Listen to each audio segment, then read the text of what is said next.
Selamat pagi Bapak dosen dan semua yang melihat video ini. Perkenalkan, nama saya Beatrice Patriciali. Saya adalah mahasiswi yang berkuliah di jurusan akuntansi di Universitas Bima Indonesia dengan NIM 193304010246. Sekarang saya akan membawakan presentasi tentang bisnis plan jika saya ingin memulai sebuah bisnis baru dengan modal yang dimiliki sebesar 100 juta.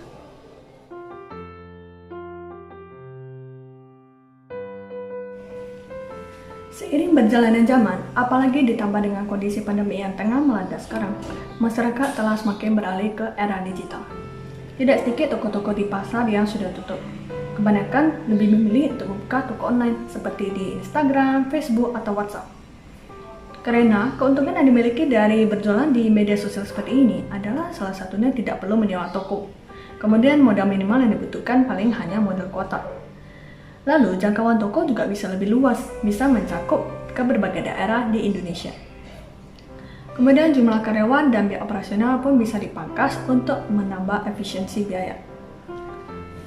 Namun, setelah saya melihat sekian banyaknya toko online di Instagram contohnya, ternyata masih banyak toko yang kurang bisa memaksimalkan penampilan tokonya agar bisa memikat calon pembeli. Nah, kita lihat saja misalnya dari hasil foto produk. Foto yang terlalu gelap itu akan menimbulkan kesan yang kurang profesional. Jadi calon pembeli bisa berpikir, apakah barang ini memang benar-benar sesuai dengan foto produknya atau tidak? Bisa jadi mungkin tidak bagus, ya kan? Sehingga tidak bisa memenuhi ekspektasi dari pembeli itu sendiri. Karena itu, jika saya memiliki modal 100 juta, maka rencana saya adalah membuka usaha foto studio katalog. Memang di Indonesia saya melihat sudah banyak usaha sejenis ya. Namun khususnya di Medan, itu kebanyakan hanya berfokus di fotografi makanan. Kalau seperti untuk foto fashion, untuk foto baju atau kosmetik yang difoto oleh foto studio seperti ini masih jarang. Karena itu, dengan adanya jasa ini, penjual hanya tinggal mengirimkan fotonya kepada kami, lalu kami yang akan memotret ataupun merekamnya ya, dengan video yang tentunya sesuai dengan permintaan dari penjual itu sendiri, baik dari itu model, tingkat pencahayaan ataupun latar belakangnya itu bebas sesuai dengan penjual. Baiklah, untuk menjalankan usaha foto studio ini tentunya diperlukan untuk menyewa satu unit ruko. Dan karena foto produk Katala ini berlaku untuk tidak hanya untuk produk fashion saja, ya, jadi tidak hanya untuk baju, celana ataupun gaun, tapi bisa juga untuk fotografi makanan, bisa juga untuk kosmetik, kecantikannya, untuk souvenir ataupun segala barang yang dijual yang mau difoto dengan estetik itu bisa. Ya, karena itu estimasi biaya yang akan terpakai untuk membeli peralatan dan segala kebutuhan rutin yang berhubungan dengan itu ya, di awal usaha adalah sebagai berikut, seperti yang ditampilkan di layar. Ya. Berikut adalah peralatan-peralatan yang sekiranya diperlukan seperti kamera, lensa, laptop, vas bunga, meja, kursi, dan segala peralatan untuk fotografi lainnya. Itu total estimasi harganya adalah 18.581.000. Dan untuk keperluan rutinnya itu yang dibutuhkan setiap bulan kira-kira adalah sewa bangunan, listrik air, modem wifi, dan bungkus gonia untuk membungkus barang-barang yang mau dikirim kembali. Itu adalah 1.457.000 per bulannya kira-kira.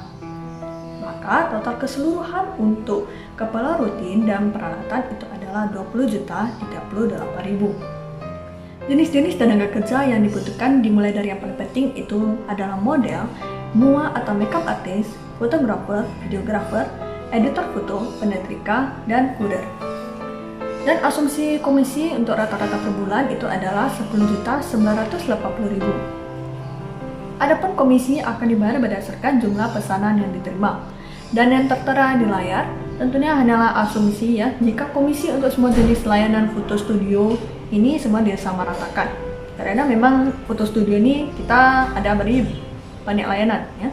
Dan karena masih merupakan usaha awal, jumlah tenaga kerjanya pun diminimalisir dan ada beberapa juga pekerjaan yang dilakukan sendiri ya, contohnya seperti fotografer, videografer, dan editor foto.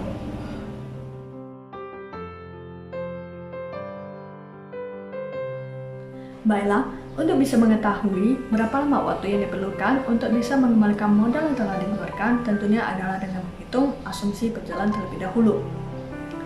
Jenis layanan yang disediakan oleh foto studio ini direncanakan dimulai dari foto katalog, stylebook, creative desk atau flat-lay foto, beauty shoot itu adalah untuk foto kecantikannya, kemudian food atau miscellaneous adalah untuk foto makanan, untuk souvenir dan untuk barang-barang lainnya.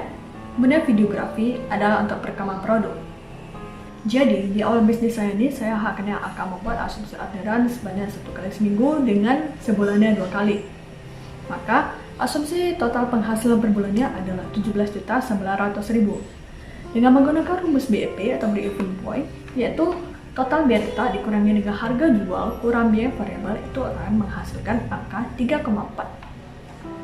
Maka asumsi lama waktu untuk mengembalikan modal yang telah saya keluarkan adalah 3,4 bulan. Jika saya mengasumsikan bahwa toko saya ini dimulai kerja pada tanggal 1 bulan Juni, maka diperkirakan toko saya akan mencapai titik BEP pada tanggal 12 September 2021.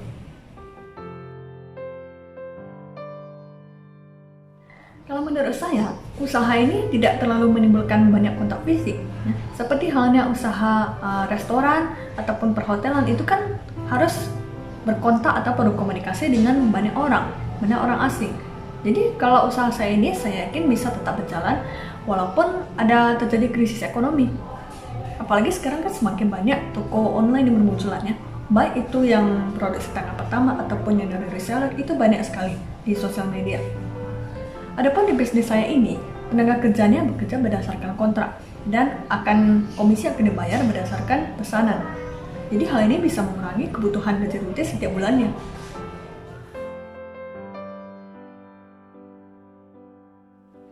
Kalau kebanyakan orang pasti berpikir kalau punya uang 100 juta itu mau diapakan supaya bisa berlipat ganda. Nah, kalau saya kebetulan memang sudah hobi fotografi dan impian saya dari dulu juga membuka foto studio seperti ini. Jadi saya kira kalau ada modal sebanyak ini 100 juta seperti ini, saya tidak akan ragu berbisnis. Lagi pula, bisnis ini juga bisa membantu banyak penjual toko online. Adapun kalau misalnya saya ada sisa dari modal ini ataupun yang ditambah dengan penghasilan dari bisnis ini, saya gunakan untuk beli ruko, bisa dijadikan untuk buat kos atau homestay. Atau bila gak memungkinkan, saya beli satu aset rumah saja. Mengingat rumah itu kan harganya naik terus setiap tahun. Jadi suatu saat pun bisa dijual kembali dengan harga lebih besar. Demikianlah presentasi bisnis plan dari saya. Saya mohon maaf apabila ada kata-kata yang kurang berkenan di hati. Cukup sekian dan terima kasih.